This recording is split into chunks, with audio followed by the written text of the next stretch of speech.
accountability, but going forward, what I believe to be the good work that we will see done in the legislature.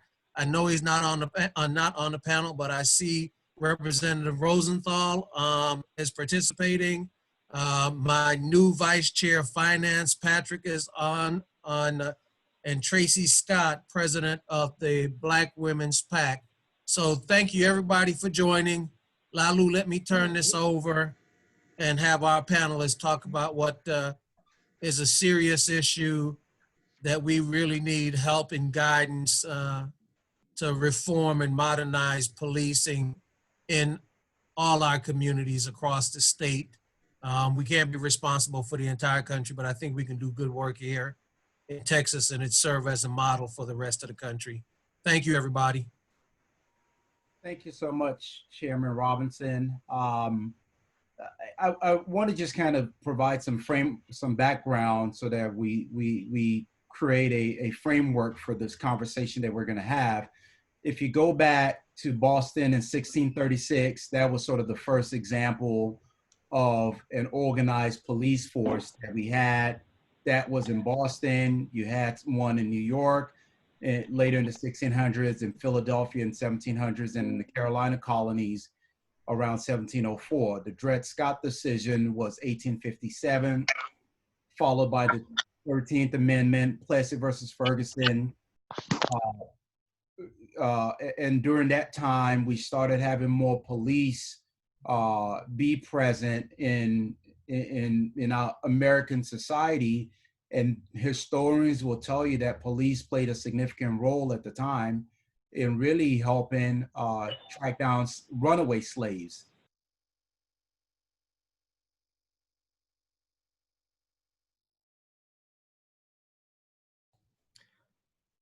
Laolu, you're muted. We can't hear you. Yeah, you muted yourself. Oh, okay. I don't know how long I've been muted. Did y'all hear the background I was giving, or? We did. It was just a few seconds. Okay, got it. The runaway slaves. Yeah, the runaway slaves.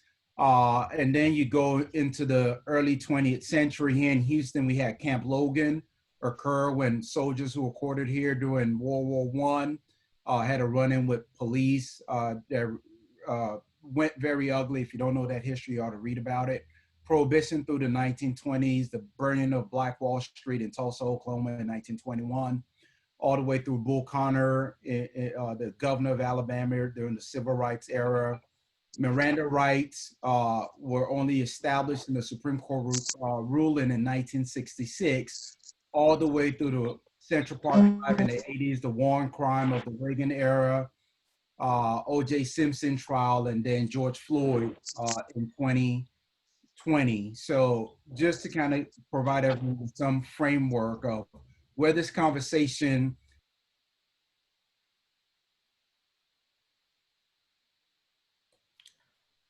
Laolu, you're muted again. Okay, I assure you it's muting itself. I'm not, my hands are back here and I don't know what's going, hands up, don't mute. So with that, I'm gonna jump right into it. And Christian Menefee, I wanna start with you on this question. What is the single most significant immediate change that you think is needed in order to reduce police violence against Black people? Hey, thanks, Laolu. So first of all, thank you for the question. I guess by calling you out on being muted, I volunteered myself to go first. So I think that there are 12 to 15 things that absolutely need to happen in order for us to have meaningful change in policing in this country. But if I'm forced to narrow it down to one or two, I'd say two things. First, independent investigation and prosecutions of law enforcement who commit misconduct or excessive force. Under the current structure, when an individual alleges that there's been police misconduct, it is investigated by the very same police department at which the officer works. And then if there are charges brought, and we know that in many instances there are no charges brought, but if there are charges brought, typically it's brought by the DA's office that has a professional relationship with the department that the officer works for. For example, here in Houston, if there's an allegation of officer misconduct, it goes to internal affairs before it ever gets to any independent police oversight board. So they're able to investigate the issue internally without any type of outside oversight. So obviously, I don't have to tell you why there needs to be a change there. And I would say the change is it needs to be fully independent. There needs to be investigation and prosecution that is done by an independent agency that is in no way tied to local law enforcement or the local district attorney's office. People kind of disagree on what should be done. I would advocate for having it at the federal level because I think history has shown us that doing it at the state level, the local level, just does not work out in the long run. So I would advocate for doing it federally. But some folks think you can do it at the state level and have federal funds to finance it. And the second thing is being able to hold officers and the governmental entities that they're associated with accountable financially in the civil courts. So look at the business industry. If you have a product, for example, that is highly dangerous, one of the reasons why the companies are incentivized to fix any defects that it may have is because they may get slapped with a lawsuit and may end up paying $100 million to some individual who was harmed by that product. But under the law where police officers, lawsuits are brought against them, you have two doctrines that pretty much shield them from any liability. One is called qualified immunity, which pretty much ensures that it's next to impossible to get a civil judgment against a police officer. And the second is called the Monell Doctrine, which makes it so that even if you do get a civil judgment against a police officer, it's next to impossible to have the governmental entity associated with that officer pay out on that judgment. So what that means is there's no incentive in place for example, the city of Houston to fire officers who have misconduct over a course of multiple years or multiple instances of misconduct. There's no financial incentive because they're protected in the courts. And so I would say, we need to abolish both qualified immunity and through the legislator, reform the Monell Doctrine. And so the two things there are independent investigation and prosecution, and then allowing folks to hold officers and the departments that they work for and the governments that they're associated with liable in civil court. Because, if you slap enough police departments with $100 million judgments, I guarantee you the culture will begin to change and they will start firing folks who are subjecting them to that liability. Thank you so much, Christian. And the panelists, just to have this conversation flow a little bit easier, if the questions will be directed at panelists, but if someone has just a very strong point that they seek to make on a question, that'll be accepted as well. Moving right along, Councilmember Plummer. Yes, this is Philip. I just wanted to add the police union. Philip, I'm sorry. Yeah, I just wanted to add on top of that, the contracts with the police unions and how does that impact everything that the brother just laid out? Because I think the police unions and the relationships that they have with the municipalities are very important to point out the terms of their contracts and with the police union.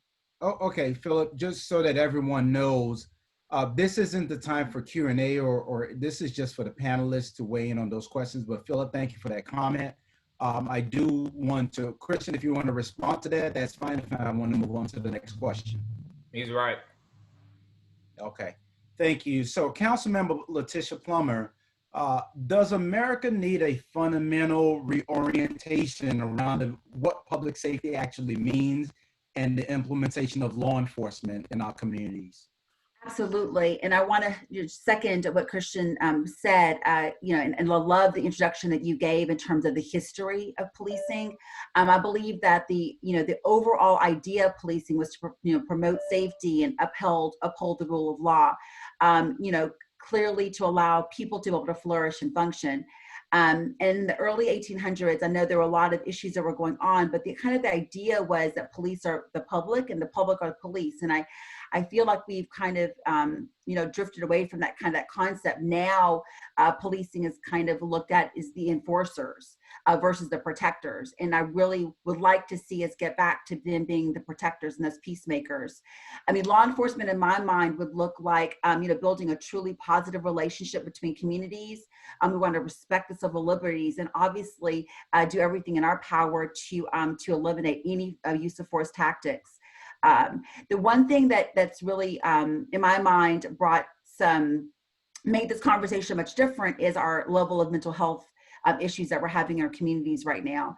And so, although police are really kind of turning into the catch-all. There are a lot of the issues that are falling into their space in terms of mental health concerns, drug abuse issues, and things of that sort. And so I feel like the social issues that we're having right now are bearing on the police department because they're not in place. And so I do believe that policing, we need to look at it differently. There is some level of reform, but kind of looking at how it used to be, good and bad, and then what it needs to look like is something that we need to really look at it differently and reshape. Thank you, Councilmember Plummer. Sheriff Gonzalez, Councilmember Plummer has talked about, the role that, law enforcement ought to play and sort of, hone in a bit more about that history. The question that I want to ask is, does having more African Americans or minority officers on the force render an impact, whether positively or not, on how our minority communities are policed? And then a follow-up question to that would be, what are your general thoughts around what the threshold for use of deadly force ought to be?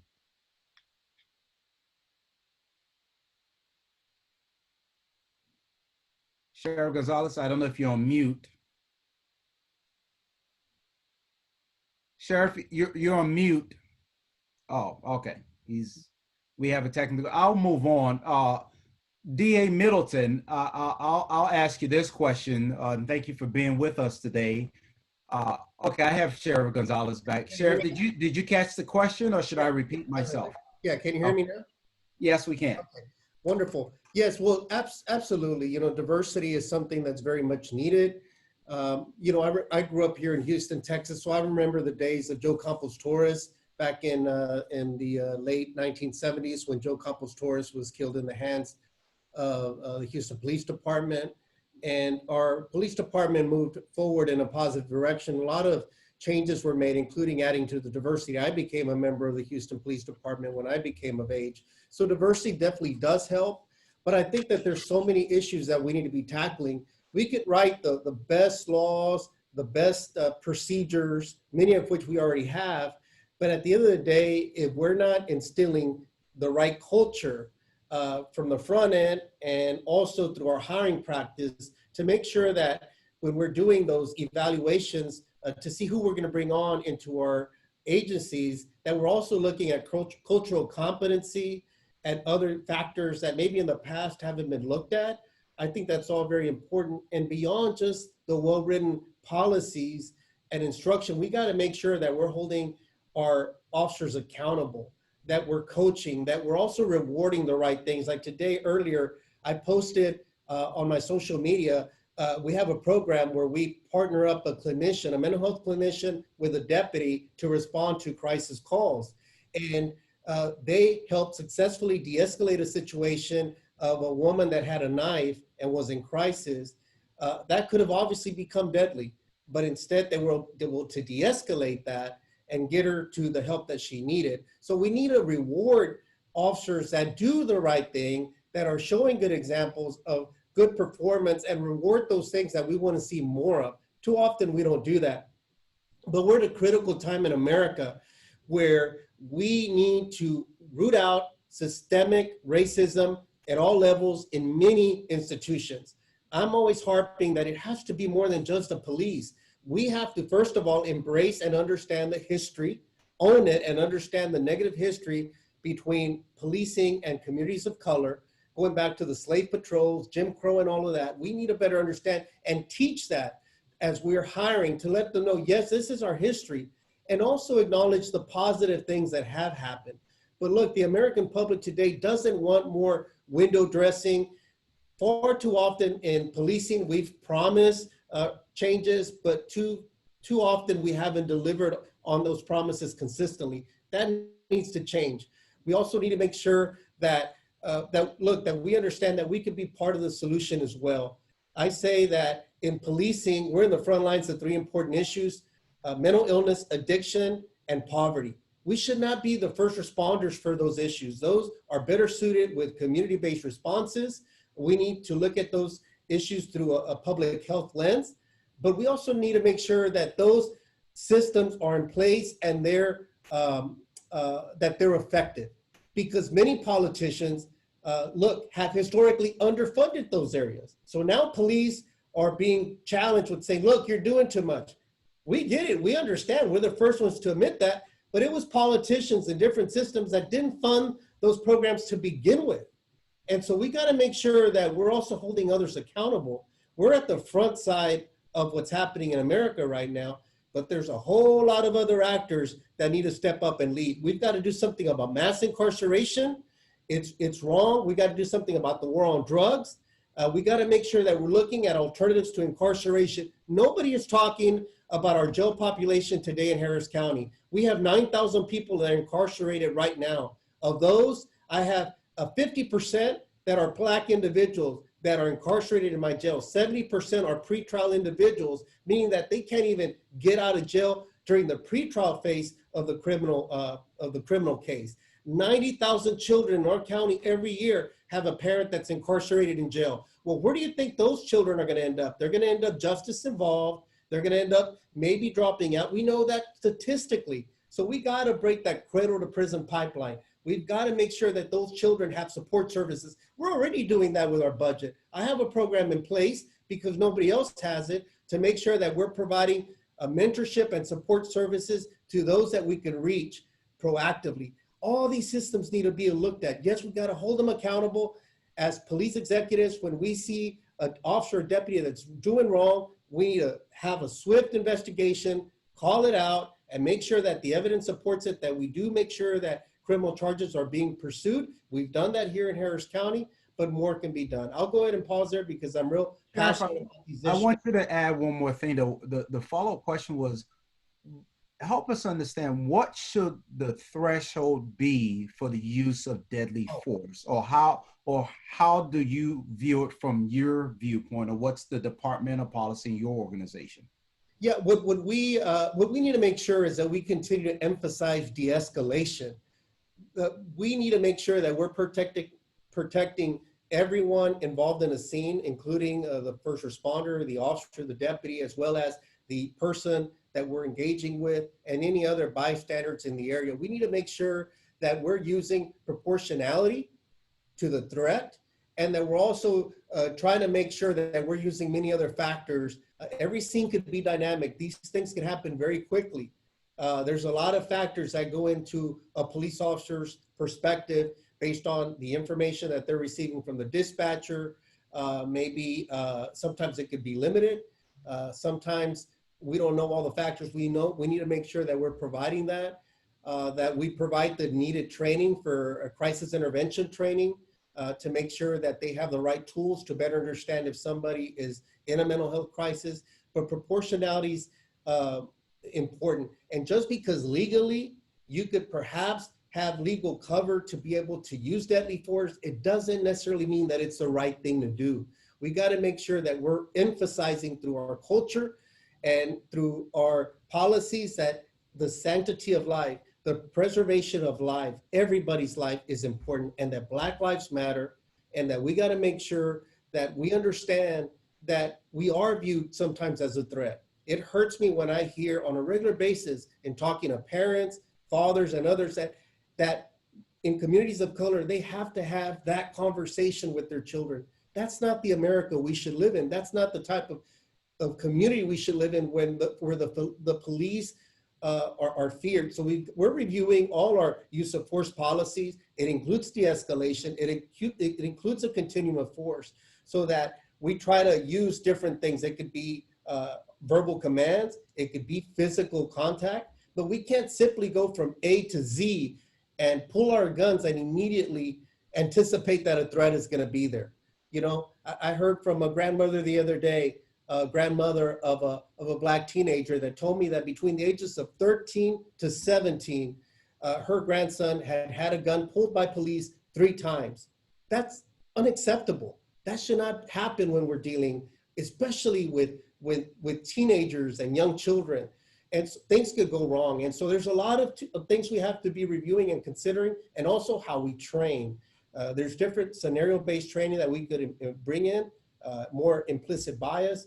And also the way we deliver different training modules, we have to reconsider how we do. For example, if we're gonna have to teach a certain tactic, perhaps even the use of a baton, if that were to be appropriate, we also have to make sure that we're incorporating that while you're doing that training, okay, now pause, de-escalate, step back, assess, you know, not just hit somebody and do it continuously. You gotta constantly pause, reassess, and make sure that that continued use of force is still valid and necessary.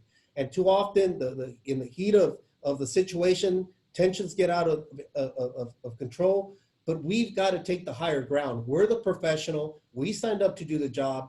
Historically, we use a term that there's a few bad apples, but the vast majority are good. I believe in that. The vast majority of police officers are good, do want to do the right thing, serve honorably. I consider myself having been one of those when I was coming up the ranks, and I still try to lead that way. But we can't afford a few bad apples. In our profession, we can't afford to have any.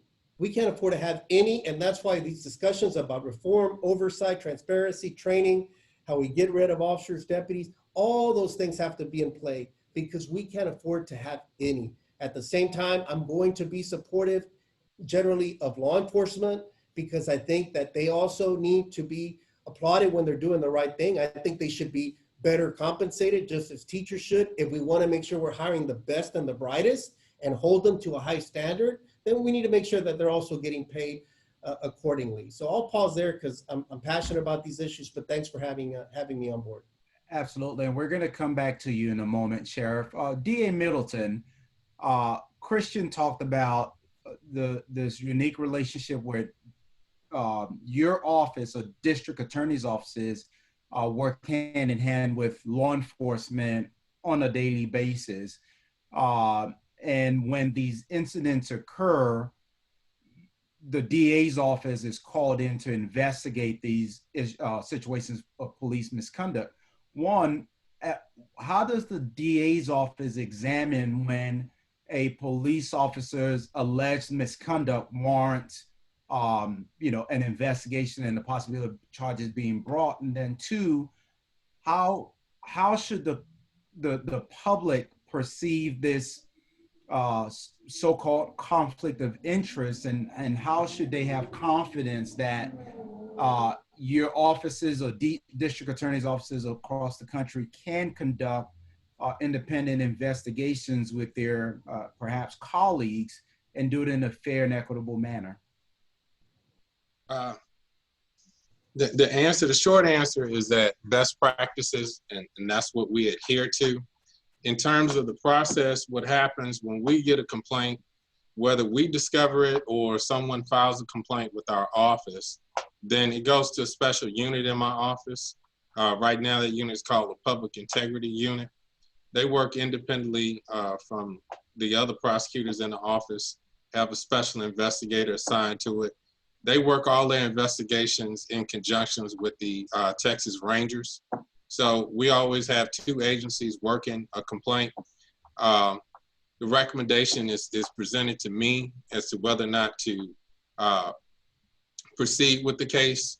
And our policy is that we present all officer-involved shootings to grand juries. The more problematic case or excessive uses of force, and we look at all of them that are presented. Sometimes our prosecutors catch them and we thoroughly review them. There's always usually or should be in another investigation by internal affairs at the police agency, which is completely separate, independent of what we're doing. But so long as the district attorney's office is following best practices, then you shouldn't have any problems. Best practices require that civil rights investigation, their units work independently and outside the mainstream. So they're not working the cases on a daily basis and dealing with these police officers. They're coming in like an IAD, Internal Affairs Division, and their specialty is investigating police officers. So they're always in conflict, if you will, with police officers because they're investigating them. So the best practices control that. Now, inherent in this process, you know, a lot of people think, well, you're the DA's office, you're in law enforcement, so there's some sort of brotherhood of protection. But I can tell you, you know, my office doesn't run that way, and there's always some friction between police agencies and district attorneys. And I can tell you there's a lot of friction between police officers and Democratic DAs, and more specifically Black DAs.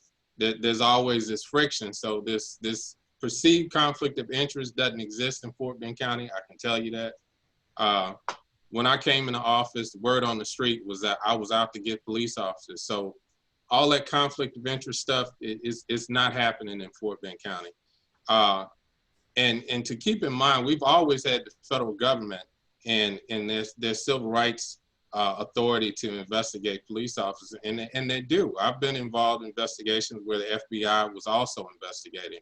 So we've always had this ability to have an outside agency independent of local and state to intervene in these investigations, and it's typical. The problem is not the laws and the policies we have in place, it's the people doing the investigations. It's an ideological problem, which is related to racism. So we can talk about changing the law and reform and all this, but until we're able to change people's hearts and minds, we're going to keep revisiting this issue. Because keep in mind, when the district attorney's office gets involved in some situation, the injury has already occurred. You know, whatever we're looking at is in the past, and so it's too late to prevent it. You know, in terms of curing it, we have to come up with a process to where we're screening officers, making sure that we're hiring the best officers. And then when they are employed, we need to monitor their behavior. You know, their use of force forms reports that have to be made. My office is going to require all police agencies to file those with our office so that we can monitor them and we can look for patterns. So when we see an officer on a progression of being more aggressive, we can call that out. I've ended some careers of some police officers in Fort Bend County because of their conduct. And I know of one at least who's already found employment somewhere else. So we got to close this gap in terms of police officers being gypsies and being able to pop up. In this instance, he was allowed to resign, so he was able to go to another small town and obtain employment. But, you know, we got to close those gaps. Thank you. Representative Collier, thanks for being with us, and thanks for your patience. You chair the Criminal Jurisprudence Committee in the Texas House of Representatives. There was a bill that was filed last session, the Sandra Bland Act, which your colleagues, you know, really sought to try to institute some of the reform ideas that had been circulating in the aftermath of Sandra Bland's unfortunate demise. Can you talk to us about where that bill fell short, and what are some of your thoughts around what we really need to look at doing from a legislative standpoint, looking ahead to the 2021 legislative session? Okay, thank you so much for having me. I appreciate the opportunity to speak with everyone and hear these wonderful comments. Power to the people. I appreciate what you guys are saying. I support it 100%. The Sandra Bland Act was filed a couple sessions ago, and it was filed by Chairman Garnett Coleman out of Houston. And he really took on and led the charge to make sure that we had some best practices in place for law enforcement. That bill ended up being a mental health bill. It didn't come through the committee that I'm on, criminal jurisprudence. It went through a different committee. And by the time everybody had their say in it, law enforcement unions, you know, other people, conservative, right people, well, not too conservative, because some of the conservative people stand with us on criminal justice reform, but, you know, the far people, it ended up being a mental health bill, making sure that you're doing checks on those who are detained, who are incarcerated. There's certain checks that you have to do in interval times, and they set some jail standards. But that wasn't the whole idea behind the bill. The bill wanted to prevent things like what happened to Sandra Bland. You wanted to limit the arrest for people with fine-only offenses. There was no reason why Sandra Bland should have been detained, arrested. And I think it goes back to what Sheriff Gonzalez talked about, the temperament of that officer. You have a higher standard that you have to uphold as an officer of the law. And you're not expected to engage with individuals one-on-one just because it's bothering you or it's something inside of you. You shouldn't let that happen. You're supposed to be trained not to do that. And so the bill talked about doing training, de-escalation, that was introduced. So there were some policies were introduced, but what we didn't get was implicit bias, which was something that we asked for in this bill, which was stripped. And we didn't get additional training in terms of cultural, the amount that we wanted. We did get a cultural diversity part to it, but it wasn't to the level that we expected.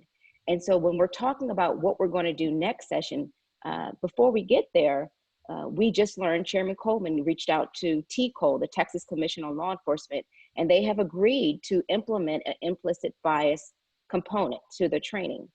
Well, that's fine. We appreciate that, but we're going to codify it to make sure that it becomes law. We can't rely on somebody's goodwill because we can't wait. So what we're going to do is make sure that these policies come back up. Last session, we even had a chance to do away with limiting arrest for fine-only offenses, but that measure failed. So that's going to come back. We heard from the Texas Legislative Black Caucus. We have been doing town halls because we want to hear from the people about the concerns that you have in terms of law enforcement. And it's just not a law enforcement issue. When you're talking about systemic racism, it is in part embedded in all parts of our government. It's in our education system, in our healthcare, and our ability to obtain wealth. We have been faced with systemic racism at all levels. And until people realize that there is a problem, we're not going to be able to see a change. Everyone must acknowledge. That's the first step for addiction. You have to acknowledge you have a problem. When you're talking about what's going on with this racism, until people acknowledge that they have biases, we all have biases, but we've got to acknowledge them and recognize them and learn how to redirect that, that behavior. And so, yes, there's training we can do. We have legislation that's going to be promoted. Representative Lorraine Barabel out of Dallas has talked about the See Something, Say Something legislation that she plans on filing. To me, it seems like it should be common sense. If you see something and you're an officer and they're not following policy, you got to say something. But obviously, we have to write a law about it. So, these are things that we're going to definitely work on. The hiring practices of officers. I was talking to one of my local legislators about why not have an internal review? I mean, we want officers to look at the new cadets that are coming up. Maybe they should have a veto power over someone that doesn't meet the standards of what an officer should be. We need to have that citizen review board. Representative Sean Theory out of Houston filed a bill that would implement one for Harris County. We need to do that all across the state. There are so many things in terms of the use of deadly force. Senator Royce West talked about introducing a bill similar to that in California, where they had a basic standard of what deadly force should look like, the use of deadly force. So, these are things that we are looking at. We encourage people to interact with your legislators and let them know how you're feeling and what you're expecting, because you've got to tell us what's going on so that we can represent your voice. Thank you, Representative Collier. I'm going to go through another round of questions with the panelists, and then I'll start taking questions from the group chat. Those questions are mounting, so I'm going to try to go through as quickly. Councilmember Plummer, you had a series of amendments that you sought to offer to the recently passed City of Houston budget. I want you to talk about those amendments, but prior to that, from your perspective, what are core elements of policing that reform ought to focus on? And then you can dovetail that into the amendments that you put forward. Sure, and I can really kind of bring all that together. I believe that my amendments, the reason why we brought them to the budget during the budget time, was because of my belief, and a lot of the panelists on here can understand, but if there's no money attached to a program, it's really difficult for programs to fly. Even Sheriff Gonzalez is talking about funding and lack of funding and not being able to support what's necessary because money isn't there. And so the reason why I brought it to budget was because I really believe that these issues, these core issues, are critical to allow us to have the deep restorative reform that we need in policing. And so basically what we talked about is as transparency and accountability. We really need to put an independent police oversight boards into place. And the specific piece of that was subpoena power. And I don't want to double up on that because Menefee mentioned that already, but making sure that it's completely independent, it can make separate decisions, it can ask for the information necessary through subpoena power to make sure that there is transparency, was really, really crucial. And we believe that to do that, we wanted to put some level of database or dashboard, so to speak, so that people could actually see what's going on, ask questions, make reporting to misconduct specifically if they find. And so having that piece attached to dollars was crucial because there's an infrastructure part that we needed to be built in there. We talked about really looking at programs that were crucial to prevent the problem. A lot of the issues we're finding right now are the end result. But no one's talking about the inequities in Black and brown communities. No one's talking about the lack of education and poor education that we're receiving.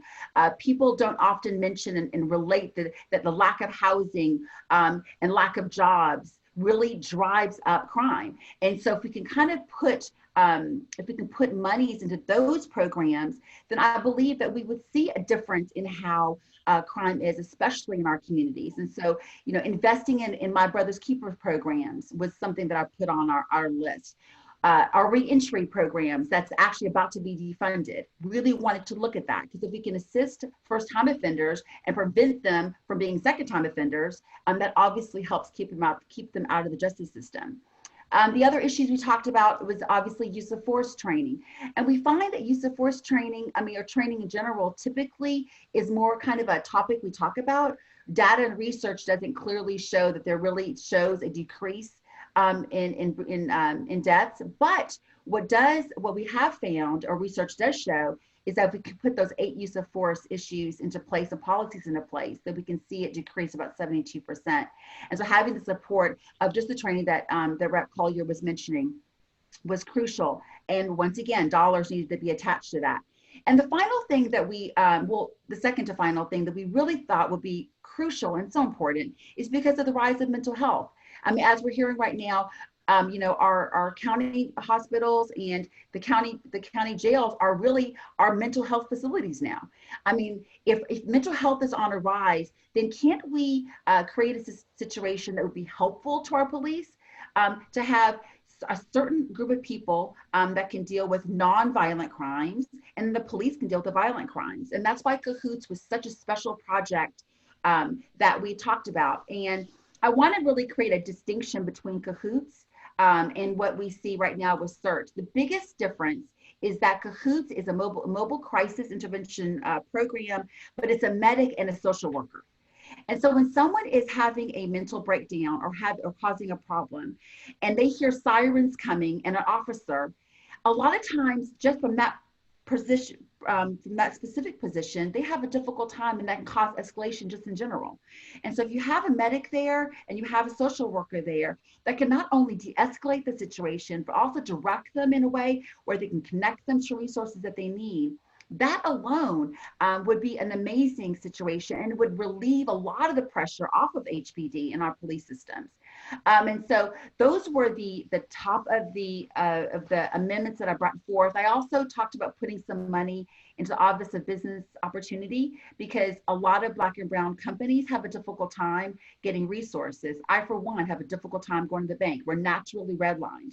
And so really investing into our small businesses and allowing us to hire and be self-employed, I believe, will cause a decrease in the things that we're seeing. So it's a lot. It sounded like a lot, but we really looked at it from a large perspective. We didn't look at one specific issue. We looked at what the causes and the roots of the problems are, and we build it up to the end result and what happens when something does happen to someone.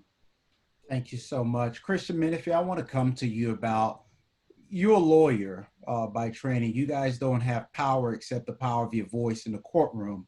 Police, on the other hand, have real power. Should police have the level of power that they do have?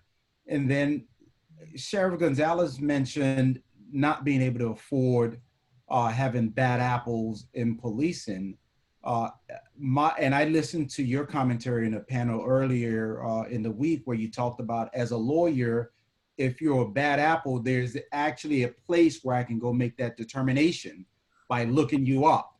On the flip side, we don't have that for police. So what are your thoughts around really this idea of police power and bad apples within the force? Yeah, so first of all, we have Judge Sandel and some other folks on here, and so I'm sure they're not going to be too happy if I accept your premise that lawyers don't have real power. So let me start off by addressing some of the stuff that some other folks said.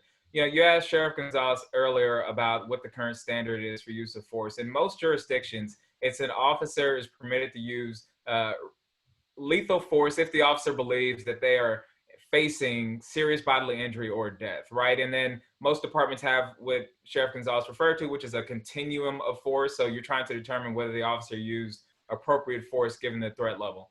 There are many reforms out there that are proposed to folks that have a more restrictive form for use of force policies. For example, you could restrict officers from using deadly force unless they've exhausted all other possibilities. You could say that they are required to use a minimum amount of force, and all of these things will matter later if there's a criminal action that's brought.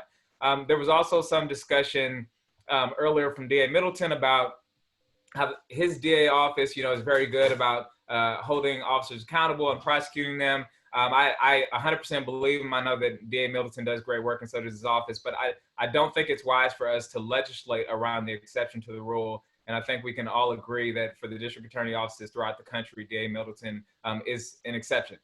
So turning to your question about law enforcement being a profession and whether, bad apples are acceptable in the profession, I think that there's kind of a culture around it, and it's come from two different places. One, you talked about a little bit earlier, and that's the militarization of police. I think we all generally agree that it's okay for there to be a few bad apples in our military, because military is a very essential service. In order for our country to remain a superpower, we have to have a military, right? And so I think that there has been some analogies drawn from that. And the militarization of police, as you stated earlier, Laolu, it began during Prohibition because you had organized crime, ratcheted up during the 60s rise, and then again during the war on drugs in the late 80s and the early 90s. And so what we've seen is that inside culture for many police forces is a culture of focusing on catching and punishing lawbreakers instead of keeping the peace and keeping us safe. And so this is why I 100% support demilitarization of police, including ending, a lot of local police departments right now under federal government contract can get actual weapons of war from the federal government. So that would be like step one of getting rid of that. And then second, there's a real culture of a lack of self-reporting and transparency in police departments. So Laolu, you gave the example about attorneys, right? Attorneys take a lot of heat, including the heat that Laolu just gave us. But one thing about attorneys is we snitch on each other regularly. If an attorney does something wrong, I can guarantee you another attorney will come in and will expose that attorney and they'll get in trouble. We don't see that in police departments throughout this country. And another important part about that is in most police departments, there's no meaningful transparency. If a lawyer gets in trouble in this country, you can go to the state bar website in Texas, for example, and you can find out the exact punishment that was levied upon that lawyer. And in many instances, if you just Google a little bit more, you can figure out exactly what that lawyer did to get that punishment. We don't have that with police departments in this country. And that's odd because law enforcement is the only profession in this country that allows an employee to intentionally take a life domestically. So why wouldn't we have the same access to that information publicly that we have now? I saw one of the questions in the group chat from Aaron was about, why don't we have access to police department general orders? I served on the city's independent police oversight board for 2 years, and I pushed for that the entire time. You cannot Google the Houston Police Department's internal governing policies. That doesn't make any sense. there are other cities where you can access that information on Google. How can we even comment on the use of force policy if we can't see it? So it's that culture of lack of transparency and lack of self-reporting that I think has led to this whole notion of, oh, it's only a few bad apples. But, you know, I firmly push back on that assertion because, you know, we talk about all the time, well, oh, in this instance, it was a black officer who killed a black person, so it's not a racism thing. That's nonsense. It's not about the individual officer. It's about the structure that is institutionally and systemically racist. So it doesn't matter what race of officer is in there. If the system is racist and you don't change it, you're going to have the same outcome. So I don't think this is a 1%, 3%. I don't think that we can try to put a number on the amount of officers we need to change. We need to gut the system and reform it significantly. Thank you so much, Christian. I was watching a rethread of a Chris Rock comedy special where he talked about on this issue of bad apples. He would say it'd be like having an airline that says, well, we have a few pilots who don't like to land a plane at the airport, but it's not so much an issue. We just got to reconcile it. And so he was drawing that parallel with bad apples, that a profession where people are licensed to kill and have discretionary authority in when they choose to apply deadly force, it's not something that we could really look at and perceive this bad apple issue as not being as profound an issue. But Sheriff Gonzalez, you made some good points. One of the points that you pointed out has to do with your jail population. It's been ballooning with Harris County. I read recently that population number has been on the rise. But one thing about the jails, there seem to be certain policies and procedures around the use of force where even jailers have certain standards and thresholds that they abide by that similarly, you know, at least to an outsider's perspective might seem more reasonable than sort of the force that you actually have police use on the streets. So can you talk to us a bit about that? And DA Middleton, I want to come to you after that about this issue of reentry and recidivism. Sheriff Gonzalez? Yeah, thank you. And before I address that, I did want to just commend Dr. Plummer, Councilmember Plummer, for her work recently with the budget process. Having served on Houston City Council myself, I know how tedious that process is, and she clearly did her homework. She was very thoughtful in her amendments. I thought they were very visionary. And so just want to commend her for that as well. For her first budget process, I thought she was phenomenal. And I know that there's great things to come from Councilmember Plummer, and really admiring her from afar with the work that she's doing. To your question, yes, you know, we operate one of the largest jails. We do have situations where there's been use of force. We continue to, again, the same thing, so try to teach de-escalation.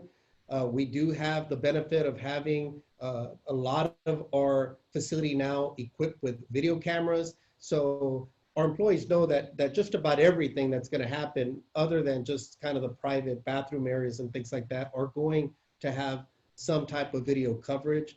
And when we find out that there's been some level of force, whether it be very minimal or putting hands on, it's investigated. And if it's, we find that it's inappropriate, we will pursue termination of the employee or whatever we deem is kind of the appropriate level of punishment, including referring to the district attorney's office for the filing of charges for the use of excessive force. So it's a different environment inside a jail facility, but still the same kind of concept of not putting hands on people, going to the face, trying to discourage a lot of that, using verbal de-escalation. We have a lot of programming inside our system. We have one of the largest inmate education programs in the country. We have a number of other programs that are here to assist individuals as they navigate the process to release. I believe that the discharge planning should happen from the moment they come into our jail. But I'm going to keep fighting to end mass incarceration around this country, and it happens in local jails. I was the only law enforcement professional that spoke in support of misdemeanor reform, thanks to the advocacy of others like Rodney Ellis and others that supported it. I supported it. We were able to get that done. The judge sided with the reform. Now felony bail is pending as well. These are difficult choices because there's a segment out there that isn't in favor of it, politicizes a lot of this. But at the end of the day, it's our Black and brown brothers and sisters that are getting incarcerated at too high level of incarceration, and we need to address that. I was the first agency here in Harris County this February that launched a cite and release. We're taking advantage of that tool where now we issue a summons with certain low-level offenses where simply we have them come back to court and address their issue. I believe in accountability. We can still hold them accountable if the evidence supports it, but we need to be looking at the level of the offense. We need to be looking at risk assessment better so that those individuals that truly are harm to the community, that they could be held in jail. We need to look at state laws to make sure that maybe we widen the net on the more egregious crimes if we want to be better protected. But on the lower level, let's let people go home. Let's try to address the war on drugs. That's not something that we're going to incarcerate our way out of that problem and that issue. We have a 24/7, the first in the nation diversion desk here in our facility, where any officer can call and say, look, this individual, I believe, yes, I've got a charge on him, but I believe he or her is just having some issues or is in crisis or something's going on. We could try to divert that individual, never comes into the criminal justice system. We take them to a diversion center. And so we've got that in place 24/7. Not all law enforcement agencies are taking advantage of that, but it's in place. And so again, I think there's so many ways for us to address this, but mass incarceration needs to stop. We need more people advocating for it because too often these issues are politicized with trying to scare people. We also need to make sure we're looking at the rhetoric that's coming out of the highest levels of this country about law and order. Look, I'm all about law and order. I support it, but we can't use it as a cover for police brutality. We cannot do that. We got to make sure that we understand that we're here to protect everybody. And then when we arrive on the scene, we can't view it as us against them. We're there to protect somebody, even when they're in crisis, even if they've done something potentially wrong, they still have to have due process. And we also need to make sure that we're challenging the criminal justice system, because as I walk through the jail, too often I run into individuals that I'll ask them just randomly, when was the last time you saw your court-appointed attorney? And undoubtedly it'll be maybe once or twice. A good answer would be 3 times within a span of a year. In the meantime, they're sitting within our jail system, just disconnected from the family. We're footing the bill. Those dollars could be better used with some of the social services that we're talking about, and we need to better address those issues. I talk to veterans that have been incarcerated, and I say, all the issues that you're talking about, this addiction, everything, we need to be dealing with that on the free side. We don't need to incarcerate you only to try to provide those services to you once you're in jail. We offer Narcan here in the jail. We offer medically assisted treatment. Those issues should be dealt with in the free world before they ever come here. We become too punitive, where as a society, we expect if somebody did something wrong, let's punish them.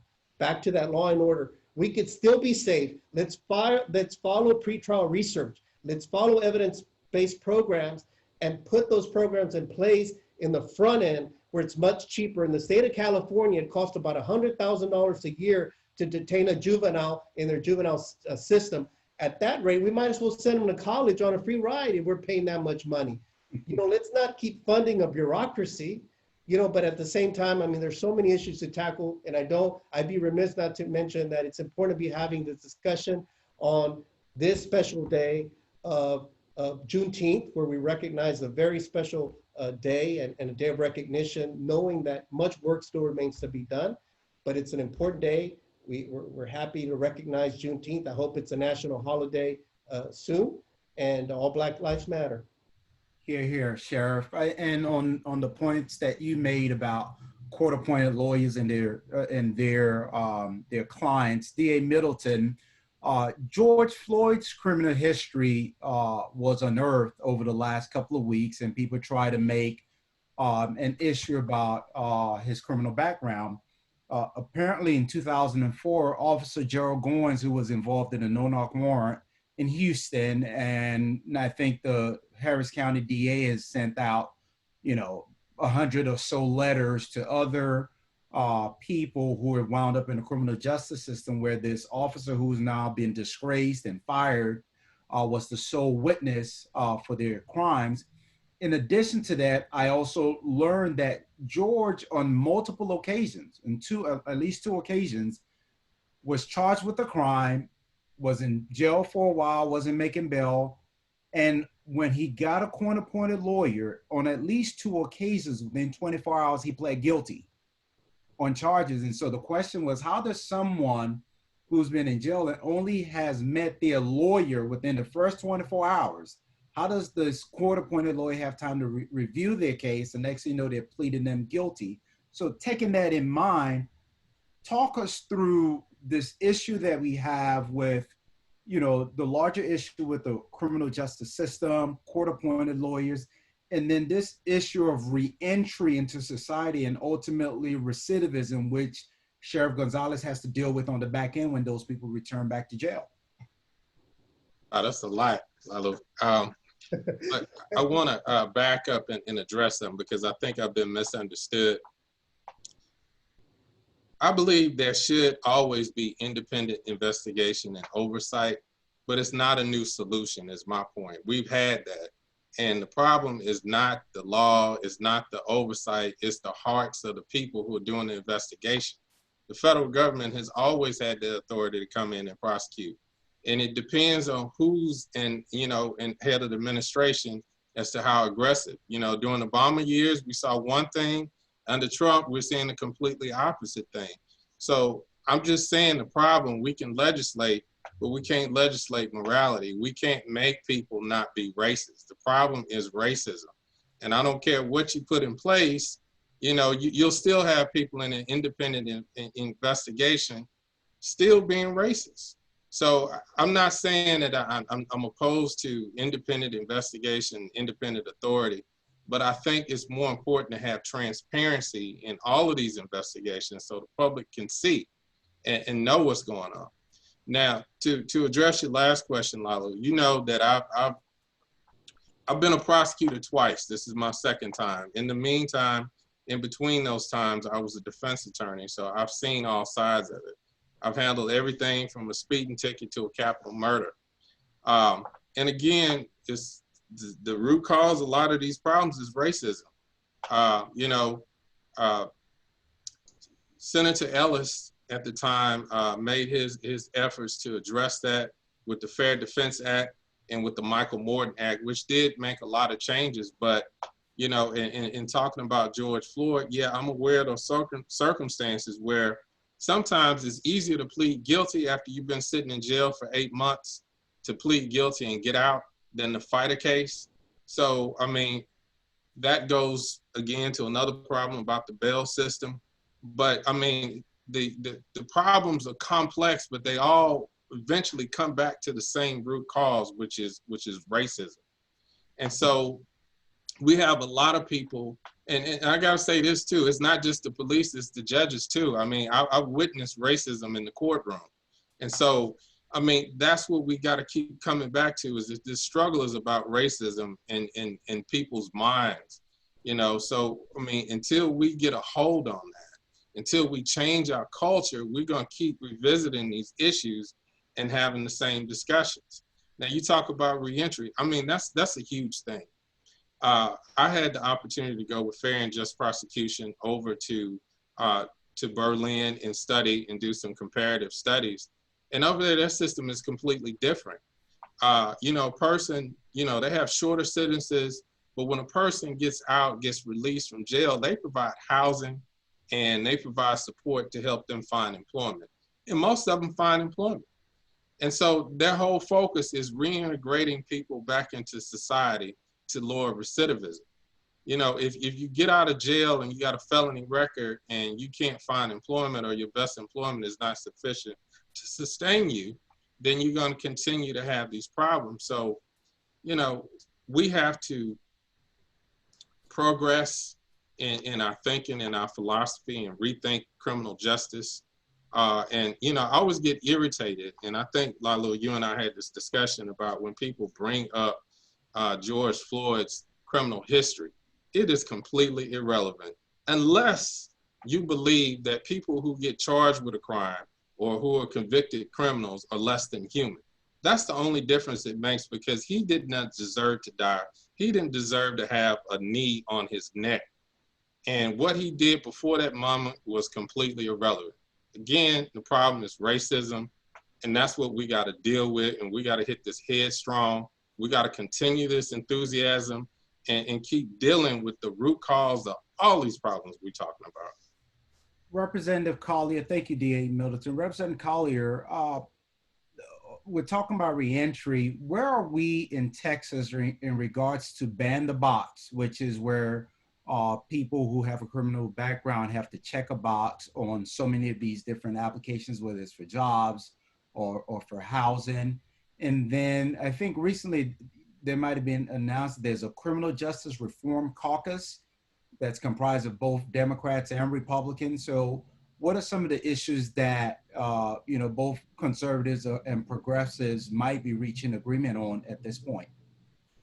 Okay, thank you. That's great questions. But let me just go back to the part when you guys were talking about mass incarceration. I remember calling and speaking with some DAs when I was in session last session and talking about, I remember talking to one DA, I said, why are so many African Americans being sentenced to longer, why are they having longer sentences? You know, why do I see more African Americans getting put in jail? I had a guy call me, his father called me, his son was 24 years old, and he got 25 years in jail for aggravated assault. And the thing about the aggravated charge is that it doesn't actually have to have somebody with a weapon. So you could have a perception of a weapon. So it could be a carrot, it could be something else. And if the person perceived you to have a weapon, you're charged with that crime. And so because it was perceived that he had the weapon, even though he didn't, he got that type of charge. And so this is an individual who was 24 years old, got 25 years in jail, and it was his second offense. And so we're looking at what is going on here? What kind of system have we set up? So we've got to evaluate why somebody, was in the act of that type of crime. There's just so much that we have to look at when we're talking about criminal justice reform. And I also asked that DA, who used to be a judge, you know who she is, in Tarrant County. I said, why are these people getting these sentences? And she said, I don't choose who comes before me. I don't decide who is charged and what crimes they've been charged with. So as a judge, she's saying, they don't make the choices. So if that's the case, then where do we look? Are we looking at law enforcement? Are we looking at the DA's office? And I'm not talking about you, DA Middleton, because you're an anomaly and you're just making inroads in your profession. But do DAs have best practices? DAs don't have to bring a case against everyone. They don't have to charge the person, even though the law enforcement has brought them in. They don't have to bring every case. They can drop cases. So we have to make sure that we have elected people, the correct people in place. We have to have people that share our values, that understand the values that we possess. So that's one thing I want people to know is that, is it law enforcement bringing in any and everybody for everything? Is it the DAs charging, being very, sticklers on every charge? And then are they getting excessive sentencing? We had cases, I've done a tour this last year with the local law enforcement. I went down to McAllen. They're not even arresting people with 2 ounces of marijuana. They're doing that proactively. They have a program in place that will try to redirect those behaviors. So, you have pre-arrest diversion that you can do. You can do pre-trial diversion. Just getting prosecutors to understand the breadth of their control or their power, that they can do that. They don't have to bring every case. There are options that are out there that could put a person into a different pathway. Okay, so then you asked me about the Criminal Justice Reform Caucus and the Ban the Box. I have supported Ban the Box. I serve on the Business and Industry Committee as well. I support Ban the Box. Some cities have it, some don't. Some businesses have it, some don't. And so last year I was on a panel and I asked my colleague, my Republican colleague, I said, what do you stand on Ban the Box? Now, okay, some places you want the box there. If you're going to be in charge of a bunch of money, you want to have a box there that can talk about certain crimes. But in most cases, you don't need a box. You need to give that person a chance. Get me in the door so I can get that interview. People are being cut out because of that box. And so we have to ban the box when we're talking about giving people these chances. And I've asked colleagues, some of them are saying that they'll consider it. I'm hopeful that the climate has changed, but I won't hold my breath on it.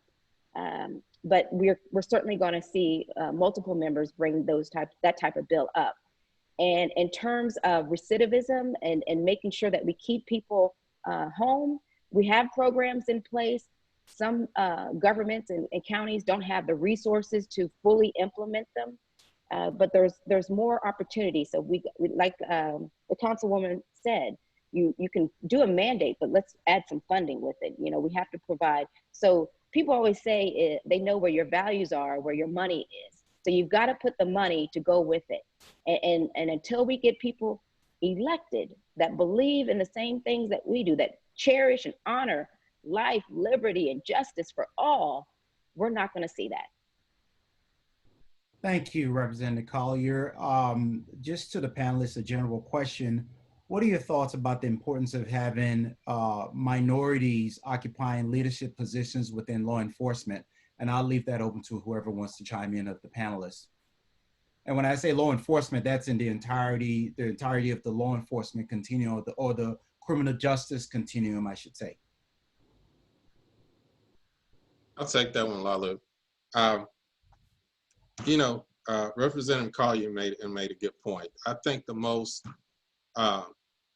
important element of the criminal justice system is prosecutorial discretion.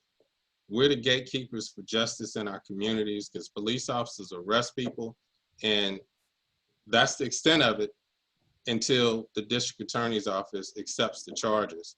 So ultimately, it's up to the prosecutor and the district attorney's office to accept and validate what the police officers have done. So when you have people in those positions who believe in equality and fairness, then you will achieve a higher level of fairness and equality in your community. So it's very important to elect people who have those values. And to the extent that you don't, you'll have a continuation of this process. One thing that I did this year before COVID, I had my prosecutors, we all went over and visited a prison unit because I wanted them to see where they were sending people. They needed to understand the circumstances of these defendants and realize that they're human beings and the conditions that they would have to endure. If you know what the conditions are in prison and you're making a recommendation for someone to go to prison, I know for me, I wouldn't want to spend one day in jail. So if you go and you see what these conditions are and they're horrible, and you have that in mind and you're sitting down arguing with a defense attorney between 8 years and 5 years, to me, that's nonsensical. I mean, you know, one day in prison is horrible. So we shouldn't be, you know, having these simple arguments. And so one of the things that I attend this conference every year on rewriting the sentence. It's about finding alternatives to incarceration.